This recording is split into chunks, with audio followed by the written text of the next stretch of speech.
இந்த ப்ரெக்னென்சி டெலிவரிக்கெல்லாம் அப்புறம் நம்மளோட பாடியில் நிறைய பிரச்சனைகள் காம்போ பேக்கேஜாக வரும் அப்படின்னு நம்ம கேள்விப்பட்டிருக்கோம்ல.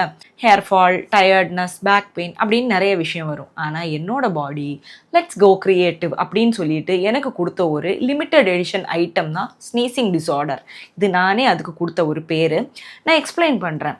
அதாவது நம்மளுக்கு தும்மல் வந்தால் எவ்வளோ வாட்டி வரும்? ஒரு வாட்டி, 2 வாட்டி, அதோட ஸ்டாப் ஆயிரும். டெலிவரிக்கு அப்புறம் என்னால் ஒரு வாட்டியோ 2 வாட்டியோ ஸ்னீஸ் பண்ணி ஸ்டாப் பண்ண முடியாது.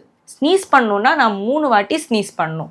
இதுதான் என்னோட பிரச்சனை. நான் ஏதோ அலர்ஜி ஆயிருக்குமோ அப்படின்னு சொல்லிட்டு ஹாஸ்பிட்டலில் போய் காமிச்சேன். டாக்டரும் அலர்ஜி டெஸ்ட் எல்லாம் பண்ணிட்டு, உனக்கு எந்த அலர்ஜியும் இல்லைம்மா, பெருசாக இது ஒரு பிரச்சனையே இல்லைம்மா, நீ கிளம்புமா அப்படின்னு சொல்லி அனுப்பிச்சிட்டாங்க.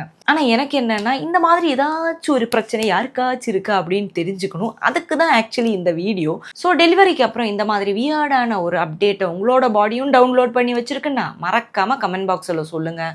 நம்மளோட ட்ரைபை நாமளே கண்டுபிடிக்கலாம்.